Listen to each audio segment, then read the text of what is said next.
Hello my dear students, welcome to the class of 10th English medium. The subject is Social Science, chapter 17. This time we are going to discuss economic problems and challenges. The first part of this chapter, that would be poverty, brought to you by Vitan sir. Let's start with this very interesting and very important chapter of the subject, poverty.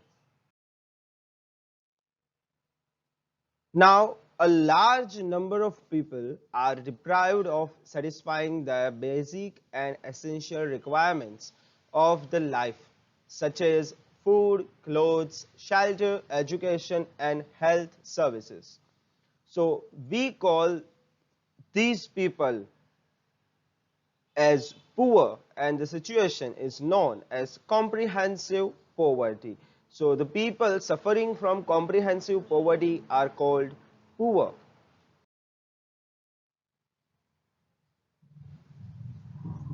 People living below poverty line, in short BPL. The poverty is a qualitative concept. That means it depends on the quality rather than quantity, which is considered lowest level of life in India. That means a poverty is something which depicts the lowest level of living in our country. That means anyone who is living the lowest of the lowest lives are known as poor. Its features: number one, not being able to get 2 meals a day. Problem of unavailability of dwelling place. That means people who does not have homes have to live on streets or slum areas. Their income is less than determined income. That means whatever least income is determined by the government of India, they are not even earning that much, and they have to suffer certain problems just like given in this image. Their lifespan is less than the national average life. You can see that if people are living in such situations, naturally they will die at a very young age. Generally they are illiterate because they don't have the money or the time required to study. The very few students, very few children who are fortunate enough to get some studies don't complete their studies even till matric, that is SSC. They suffer many diseases due to lack of proper nutrition, and their death rate is very high. The child labor is seen widely because they don't have money. Rather than studying, they prefer to earn to support their own families. So the child labor is seen in abundance. What efforts have been made by our government to improve the life of below poverty line people? Let's see. Ajivika, it's an initiative by government. So the families with least income are named the Antyodaya families. So it is an initiative by government to list out the people, the families with the least income, and their group is named as the Antyodaya families. What does they do with these Antyodaya families? These families are provided ration cards. Using these cards, rice, wheat, sugar, oil, etc. are provided to below poverty line people using fair price shops, that is FPS, through public distribution scheme, that is PDS. You can see that image in the picture here.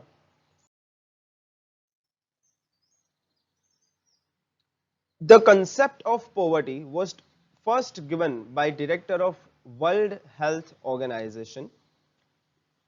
Poverty line is calculated by considering factors like food, clothing, accommodation, education, health, clean drinking water, electricity, sanitation facilities, transportation, income, and intake of calories. That means the concept of poverty line changes according to time, location, and circumstances. So these are the various factors which are taken into consideration forming the poverty line, and the poverty line changes depending on the time, the location and the circumstances. The measurement of poverty. How do we measure poverty? There are two ways of knowing the numbers of people living below poverty line. The first way is on the basis of expenditure behind various commodities or services by a family. That means how much a family spends for various commodities or services for its own consumption. That is the first method. And the second method is on the basis of total income of a family. That means how much a family earns. On that basis, the poverty is decided. Here, a family consists of at least 5 members. That means whenever I'm talking about family, it's basically minimum 5 members, not less than that. The first one is the absolute poverty.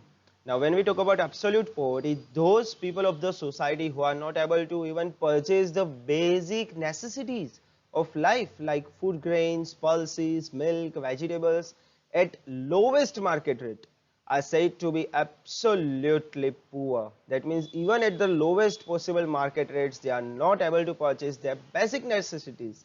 Those are the absolute poor, that is absolute poverty. The second is the relative poverty.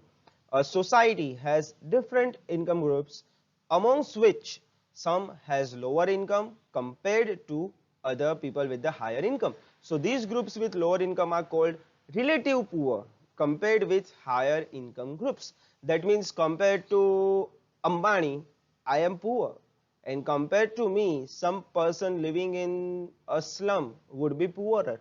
So this is called a relative poverty, where two income groups are compared to decide who is rich and who is poor. Rural poor. Now this is another method of bifurcating them. Generally landless labor, farm laborers, workers of small scale and cottage industries, marginal farmers, forced laborers, beggars, tribes, mountain people, etc. are called the rural poor. This means these are the poor people who are from the rural area. Similarly, urban poor could be temporary laborers, workers on daily wages, domestic workers, tea stall and hotel workers, rickshaw workers, dhabas, garage workers, beggars, etc. are called the urban poor. This means the poor people residing in the urban area. Now, poverty in India, this will be a bit of a long topic here because it has a lot of data. I have tried to highlight the data which is the most important for you guys. Write down each and everything, but highlight the data which I have highlighted here. This is going to be all data and no images here because this is an important topic with a big text in it. In the year 2009-10, the poverty in India was 29.8%, which was 35.47 crore people of India at that point of time. In the year 2011-12, this was 21.9%. That means it reduced, which was 27 crore people. That means by the 11-12, the number of poor people reduced. Why? Because in the year 2011-12, Planning Commission determined that the poverty line for rural area was rupees 816 per person per month expenditure. This meant for a family of 5, rupees 4080 per month was the poverty line. That means any person earning this much was not poor. Anyone earning less than this was considered poor. Similarly, the same thing for urban area was rupees 1000 per person per month, meaning for a family of 5, rupees 5000 per month at least was the poverty line. That means any family earning 5000 or less was considered poor, but any family earning per month 5000 or more was not considered poor in the year 11-12. Similarly, to maintain international standard of poverty, the World Bank decided per capita income of US dollars 1.90 per person per day as the poverty line in 2012 as per the 2008 rates. Now, according to one of the reports of the World Bank published in the year 2010, India's population was 121 crores, of which 32.7% were poor. Now, this is according to World Bank criteria. making 45.6 crore people living below poverty line. So the data before which I gave was according to our national survey, but the data here is according to World Bank criteria of international standards. So don't confuse yourself between two data. The data previous was just our national data, while the data here is the comparison of our data with the international standards. So it is a bit different than the regular. According to a report of UNDP, that is United Nations Development Program, in the year 2011-12, out of total poor, 21.65 crore, that is 25.7% people were in the rural area, while 5.28 crore people were from the urban areas. That means out of the total poor people, which were around 27 point something, they, out of those total poor people, 21.65 crore were from the rural areas and remaining were from the urban areas.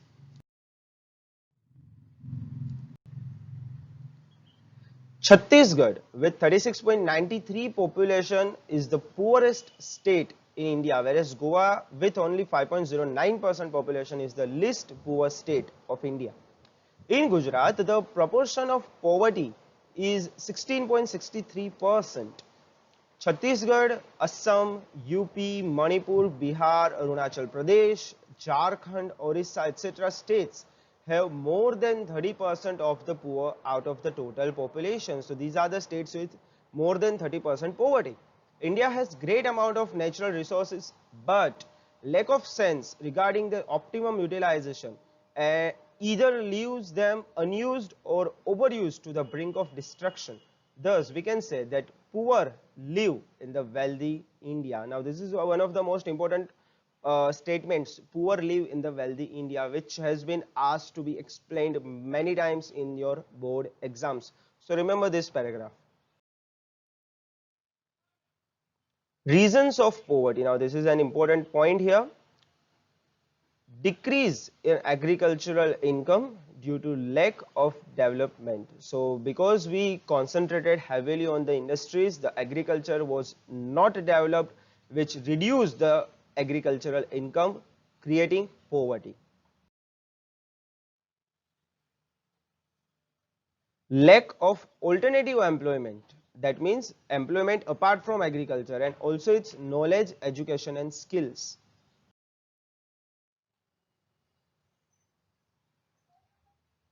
Increased deaths due to unproductive expenditure, that means many times farmers produced things which were actually not required of them, or they lost their products, or they spent money in the things which were not farming, and thus their deaths increased.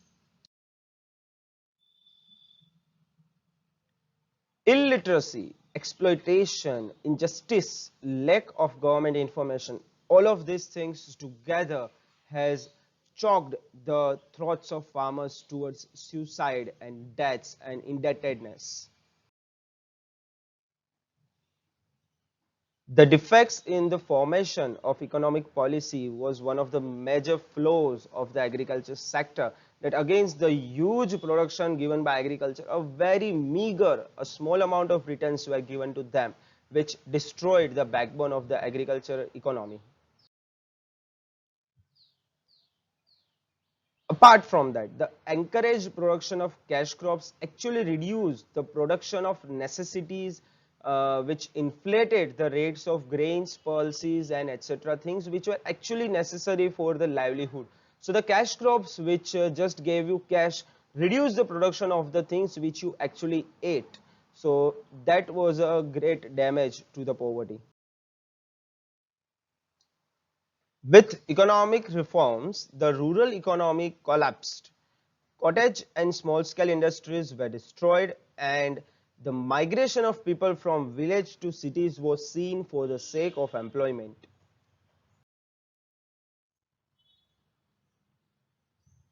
The malnutrition, disease, health expenditure created a cycle of poverty, because people suffered from poverty, thus they suffered from malnutrition and disease.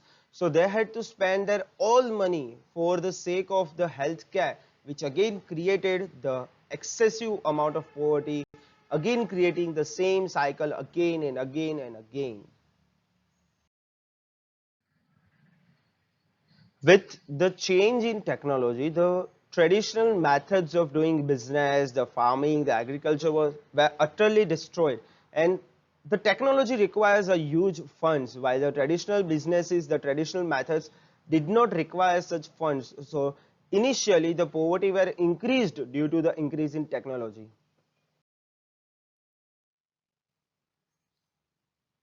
With rise in population, with low death rate, increased lifespan, more labor were there in comparison to actual demand of the laborers. This created a problem of unemployment which led to poverty. Because with low death rates and increase in lifespan, the population rose. With the rise in population, the number of laborers were more than actually were required to work. That means the excess laborers were left unemployed, thus leading them towards poverty. The strategy for poverty eradication, this is another of the most IMP topics with a lot of information in there. How the poverty was eradicated. In the initial stages of Garibi Hatao, the stress was given to development of cities, the development of Green Revolution, the land reforms, etc. It was believed that with the development of industries, the benefits would be distributed among poor workers. Although this proved to be unrealistic, the speed of economic development remained slow, the income distribution was unequal, the wealth was concentrated in the hands of few, and no improvement in the conditions of the poor was seen. That means rich became richer and poor poorer. So for the purpose of actually reducing the disparity in income, the taxation was used as a weapon. The essential goods were given least or no tax at all, whereas the heavy tax was levied on the luxury goods and services. So for the purpose of making essentials available at a very cheap prices to poor, the fixed price shops were opened with the help of public distribution scheme, and government also tried improving the standard of living with the use of this taxation policy, FPS and PDS.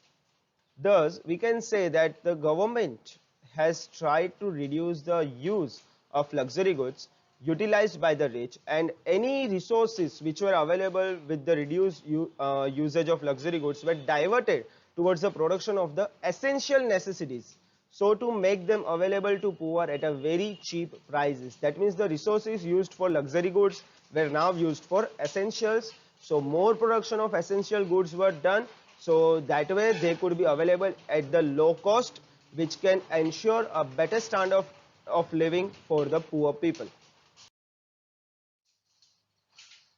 To develop the agriculture, government implemented programs like Land Selling Act, Regulation of Tenancy Act, etc. to increase the income of small farmers or tenants. This can improve the standard of living of rural poor. That means with the Land Selling Act and Regulation of Tenancy Act, the rural poor can improve the standard of living. To make people self-reliant, government has declared plans of labor-intensive industries, that means industries which use laborers rather than capital. It has announced policies to encourage cattle rearing, dairy, afforestation, etc.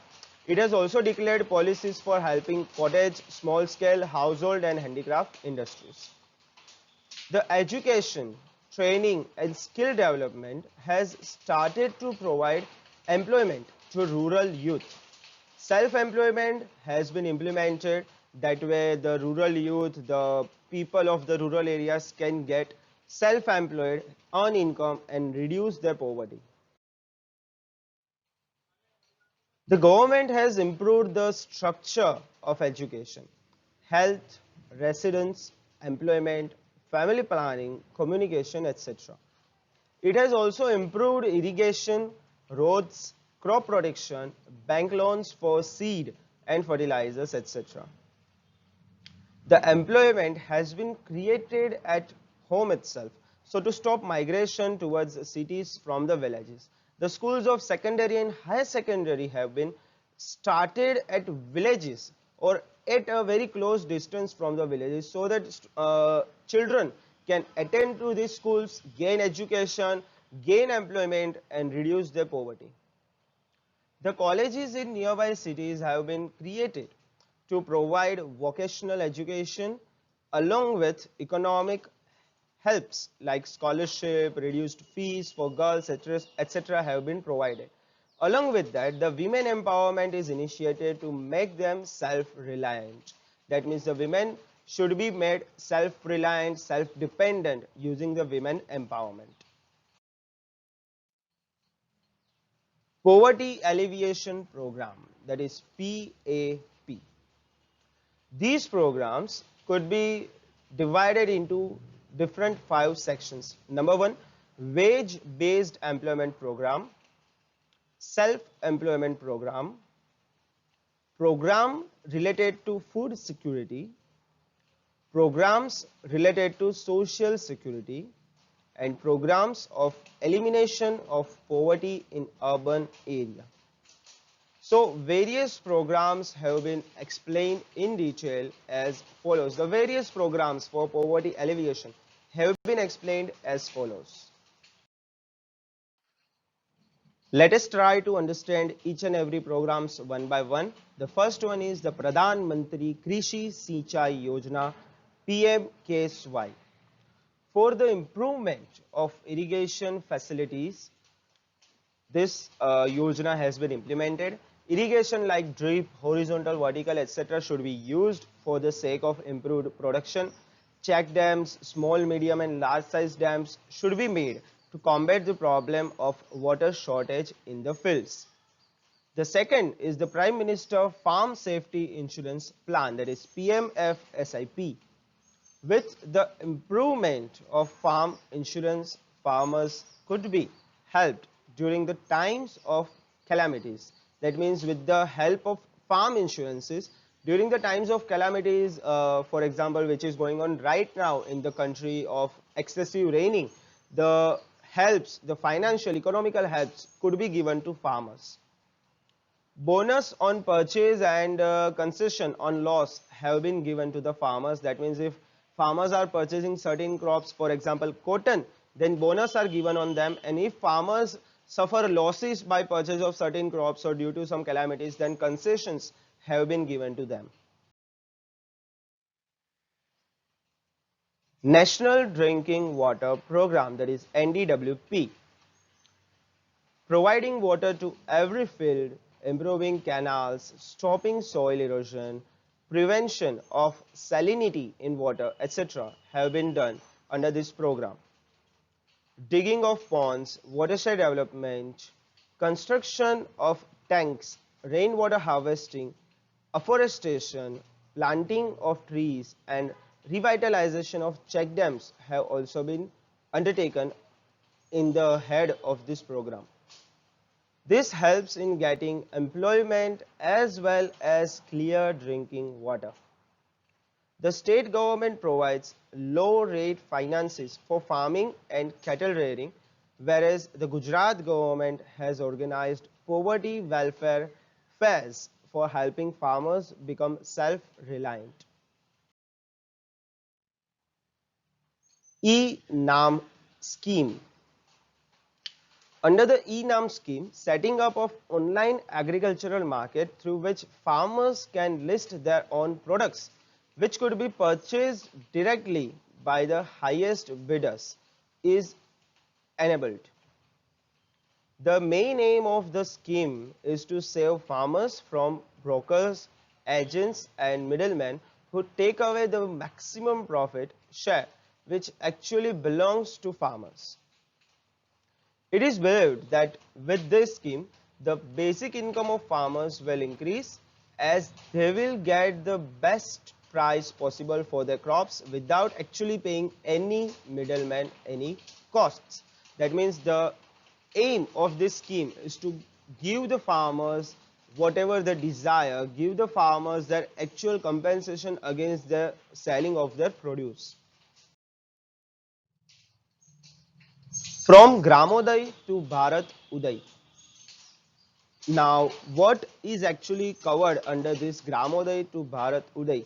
It is building of fence against wild animals, the production of grass for cattle, the rain forecasting and mineral discovery, land survey, finance at low rates for equipments, help in construction of water tanks, improvement in the quality of crops, computerization of the agricultural records, research laboratory for agriculture, deepening of the ponds for the sake of irrigation, construction of farm ponds, cleaning canals, improving plantation quality of crops, resettlement of water tanks, increasing water storage capacity, providing employment to farmers apart from farming.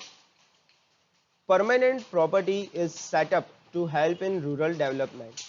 Thus, we can see that this way, by development of villages, India can be developed. So, from Gramodaya to Bharat Uday actually aims at developing at village level, which can reach up to the national level.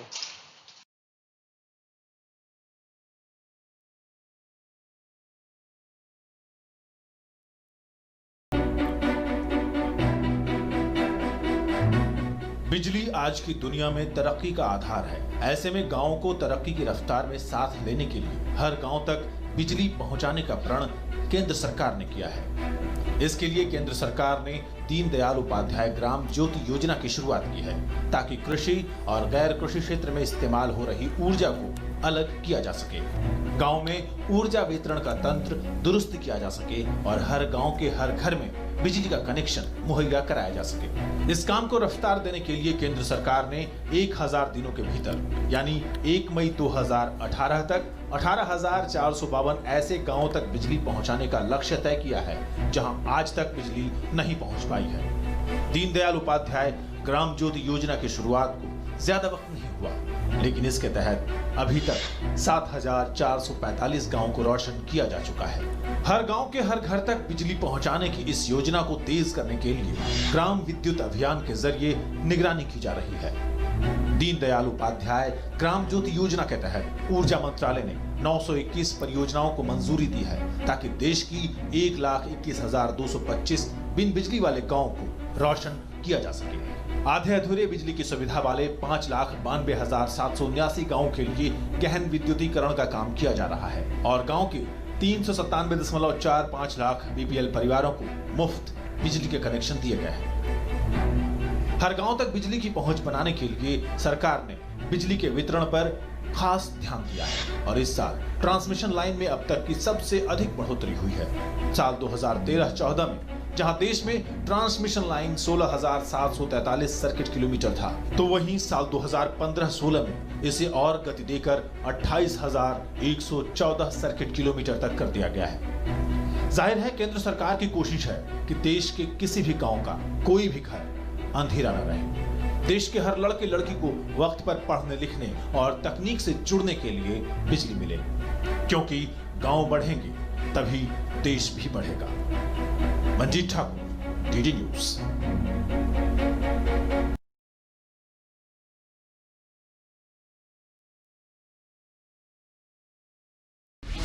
One बंधु कल्याण योजना ₹15,000 કરોડના ખર્ચે આદિવાસી ક્ષેત્રના 12 જિલ્લાઓના 75 લાખ ઉપરાંત આદિજાતિ પરિવારોના જીવનમાં પરિવર્તન લાવવા માટેની યોજનાનું ખાસ પેકેજ આગામી 5 વર્ષમાં ભંડોળ વધીને ₹40,000 કરોડનું જંગી બજેટ। મુખ્યમંત્રીશ્રીની ખાસ પહેલ આદિજાતિઓના ઉત્થાન દ્વારા તેમને સમાજની મુખ્ય ધારા સાથે જોડવાનું ધ્યેય।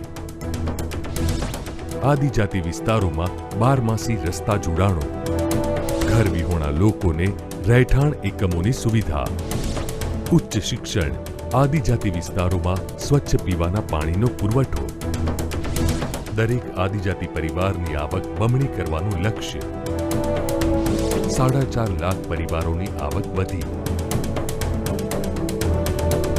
High quality employment oriented skill training programme હેઠળ તાલીમ પામેલા આદિજાતિના 45 વિદ્યાર્થીઓને વિદેશી કંપનીઓમાં રોજગાર। ઇન્ટિગ્રેટેડ વાડી and agriculture diversification project IWADP હેઠળ 3 લાખ આદિજાતિ પરિવારોને આવરી લેવાયા। પ્રોજેક્ટ સનસાઇન અને પ્રોજેક્ટ જીવિકા અંતર્ગત ખેડૂતોને સારી ગુણવત્તાના બીજ, ખાતર, સોઇલ ટેસ્ટિંગ, માઇક્રો ફાઇનાન્સ, વરસાદનો વીમો, બજાર જોડાણ વગેરેની સુવિધા પૂરી પાડવામાં આવી છે. તેમના જીવન ધોરણમાં સુધારો, ગુણાત્મક પરિવર્તન. 10 વર્ષ પહેલા આદિવાસી ઘરોમાં નળ દ્વારા પીવાના પાણીની સુવિધા માત્ર 6% હતી, તે વધીને 73% થઈ. વનબંધુ કલ્યાણ યોજના, સૌનો સાથ, સૌનો વિકાસ.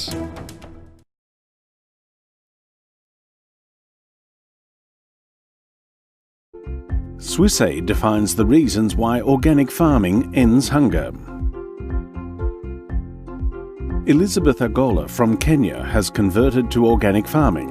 Since then, the farmer and her family have benefited from much bigger harvests. Laban Navrain from Myanmar has also focused on organic rice cultivation and brings home much bigger harvests. These are just 2 examples among the many showing how, thanks to organic farming, families find ways out of poverty and hunger. Many hands make light work. It's worth it in the end.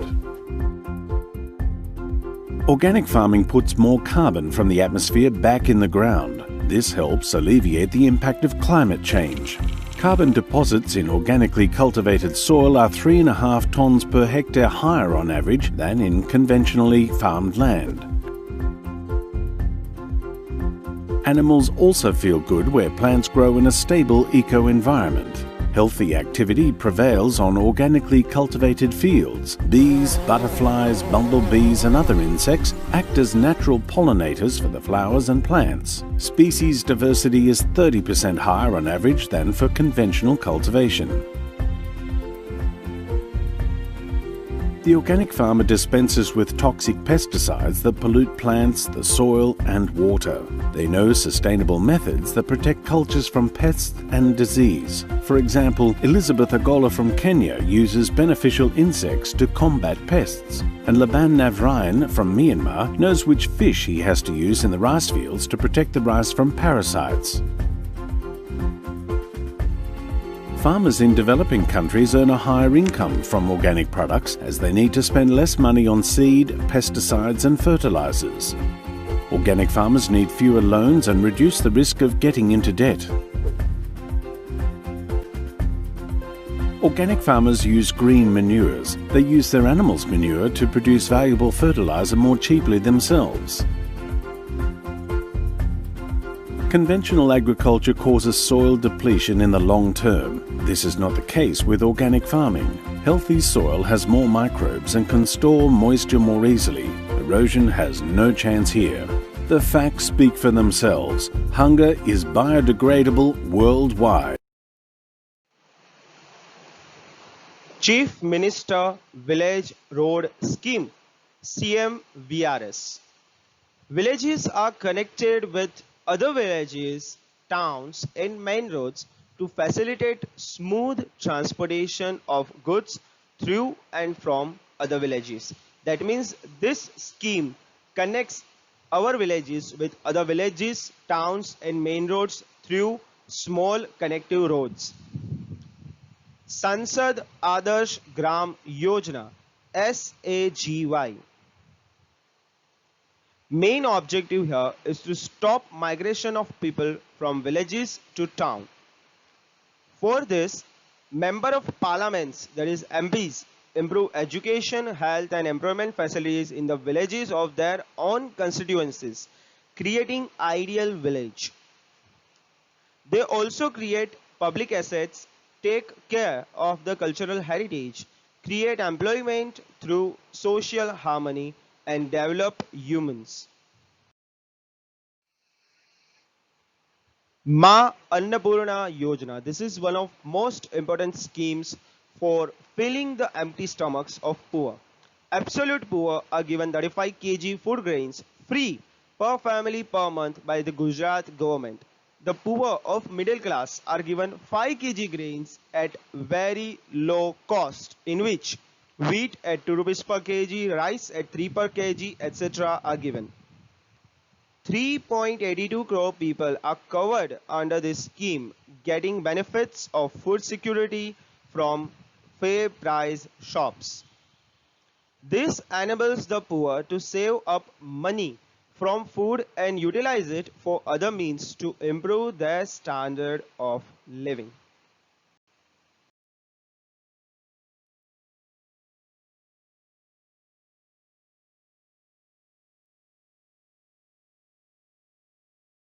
So let's get to know about this Manrega scheme. So Manrega stands for Mahatma Gandhi National Rural Employment Guarantee Act. So always remember, it is a law whereby any adult who applies for employment in rural areas has to be given a guarantee of 100 days of work on local public works within 15 days of registration. If employment is not given, then unemployment allowance has to be paid. Now previously this scheme Manrega, it was called as National Rural Employment Guarantee Act. Previously Mahatma Gandhi name was not there. But after April 2008, it was renamed as Mahatma Gandhi National Rural Employment Guarantee Act. Now in a nutshell, it is a social security scheme that is backed by the Government of India. It provides employment and livelihood to rural laborers in India. So to get a job under this scheme, a person has to first enroll themselves in the scheme. Since the government has given the implementation responsibility to the Gram Panchayats, therefore people have to register themselves to the Gram Panchayats for obtaining work. Now let's talk about the salary or wages part. The minimum wages initially were 100 rupees a day, but later on the government revised it by keeping in mind certain labor regulations. The minimum wages today vary from state to state, and they are also decided by the states. Hence, it ranges between 163 rupees in Bihar to 500 rupees in Kerala. Now let me quickly tell you about the implementation part. So our country is administratively divided in the form of states and union territories. Now each state has districts. Then within districts, we have blocks. And within a block, we have wards. Under this scheme, employment related to public work at block level is given. The funds are released by central government to the states. States then give the funds to local bodies, that is Gram Panchayats. And the reason they give it to Panchayats is because if you remember, all the laborers' accounts are registered with the Gram Panchayats. Keep this in mind. We will get back to this in a moment. Let me just quickly tell you what kind of work that are given under this scheme. Now raising of block plantation in community lands, basically planting of trees. Then maintenance and building of check dams. Check dams are the small dams that are created in small reservoirs just to check the flow of water. Then building farm ponds. Then water absorption trench at foothills. These are to reduce soil erosions. Then digging of soak pits. Then building latrines. Restoration of irrigation ponds, construction of anganwadis, roads, burial grounds, etc. All these kind of public works are given under this scheme. So next time if you see any public work going on near your place, they are doing under Manrega scheme. Mission Mangalam Yojna. Women of below poverty line are united under the Sakhi Mandal or self-helping groups to provide skills-based training so they can generate their own income. For example, the papad, pickle, khakra, agarbatti, etc. industries where the housewives of the poor class gather around and prepare things which could be sold in the market and earn income for their livelihood. Dattopant Thegadi Vyaj Sahai Yojna DTVSY, providing low-rate loans to village artisans and cottage industry workers for the purchasing of raw materials. This is what this Yojna does. Jyoti Gramodyog Vikas Yojna JGVY. The main objective is to provide self-employment to rural poor and giving economic help for setting up industrial plants on their own. With Startup India, government provides training, electricity and land to the rural youth for setting up of their own units. Bajpai Bankable Yojna BBY. Urban and rural unemployed from the age group 18 to 65 years with at least the education of 4th standard are given training to set up industry or carry out traditional crafts. They are also given finances of fixed amount so that it can help them towards their setting up of industries or traditional crafts or small scale and cottage units. With this, our poverty portion ends. We learned what is poverty, the features of people living below poverty line, what government has done for that, the reasons of the poverty, and the various projects undertaken by government for the eradication of the poverty or the poverty alleviation programs.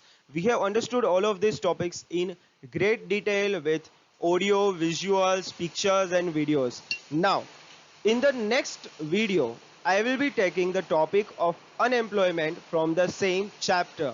Our chapter 17 has been divided into two separate parts of poverty, unemployment. This tutorial was for the explanation of the poverty. Next time we will meet again with the part of unemployment. Keep on watching my channel and keep on waiting, and whenever you get the video, like it, subscribe it, and share it with your friends. Welcome students to Vitan Sir's Unacount Academy. That's better way to success for you.